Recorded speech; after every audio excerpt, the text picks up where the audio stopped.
en lo que es el cálculo, en lo que es la estimación. Me interesará conocer entonces la capacidad por punto y fricción superficial, perdón.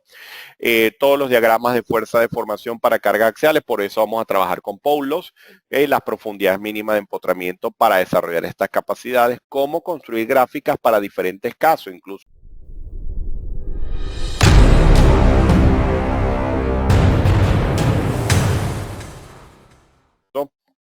yo no tengo por qué diseñar un piloto, yo puedo diseñar opciones de pilote. Puedo decir, mira, vamos a chequear este pilote, pero con diámetros de 60, 70, 80 y 90, y puedo hacer una tabla. Ya ahora con las herramientas y con los métodos de cálculo y con MATCAD y con Excel es algo sumamente fácil y esto le permite al proyectista tener muchas opciones para resolver el proyecto de forma completa. ¿Okay? Primero vamos a entrar al comportamiento geotécnico clásico de los pilotes, el desarrollo de capacidad por punta en un suelo duro o rocoso, el caso donde se desarrolla la capacidad por punta por una penetración en dicha capa de suelo duro y el caso de los pilotes flotantes que trabajan únicamente a fricción y que la capacidad por punta es prácticamente despreciable. Luego, como les decía, cuando entramos al caso sísmico, entonces nos vamos a dar cuenta que juega un papel importante el volcamiento, porque esto va a desarrollar compresiones y tracciones sobre los pilotes, pero también vamos a tener componentes de empuje lateral. Entender que los pilotes inclinados, aunque fue una solución que se utilizó durante muchos años, se demostró en sismos pasados que no se comportan de forma adecuada porque tienden a absorber mucha carga axial, porque no hay manera de controlar la proporción de carga que ellos absorben. Entonces ya ha tenido fuertes limitaciones de diseño en proyectos sismo resistentes. Entender entonces que el mecanismo de respuesta lateral predilecto es la viga, el concepto de la viga sobre fundación elástica, es decir, manejar el concepto del coeficiente de balasto lateral, un elemento que trabaja perfectamente a flexión.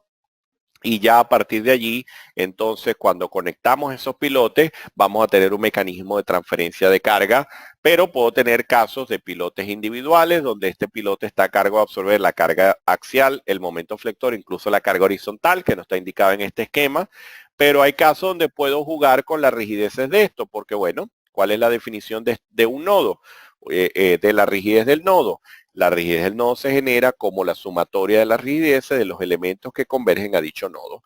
Quiere decir entonces que si eso es así, yo puedo poner a trabajar la rigidez de los elementos laterales, en este caso las vigas de cimentación, y para el caso sísmico, esto se traduce en un ahorro notable para las dimensiones del pilote. Obviamente voy a tener incremento de costo en las vigas, pero es una solución que a muchos proyectistas en Latinoamérica les gusta, les parece interesante porque permite controlar mucho el caso del grupo de pilotes. Cuando ya no nos queda otro remedio y tenemos cargas elevadas, hay ciertas configuraciones típicas, ¿okay?, que podemos adoptar y que ya están resueltas en la literatura, que nos permiten llegar al cálculo de las cargas axiales puras equivalentes, teniendo como variable los momentos flectores en ambas direcciones, alrededor de X, alrededor de Y teniendo la carga axial. Y con eso puedo resolver diferentes casos que ya están prácticamente tabulados por muchos autores que ya están resueltos en la práctica cotidiana. Finalmente, nuestro pilote, como les decía, es un elemento estructural que no puede ser diseñado por esfuerzos permisibles. Así hayamos diseñado la capacidad geotécnica por esfuerzos permisibles, la capacidad estructural debe ser diseñado ya como lo hacemos en cualquier columna o pilar de la edificación. Es decir, debo trabajar con el método de factores de carga y resistencia o el RFD y para ello entender el concepto del diagrama de interacción que me va a permitir entonces diseñar el pilote como un elemento columna, como un elemento sometido a flexocompresión. Voy a obtener parámetros de capacidades últimas de momento y capacidades nominales de momento y cargas axiales, cortantes, torsión, etcétera.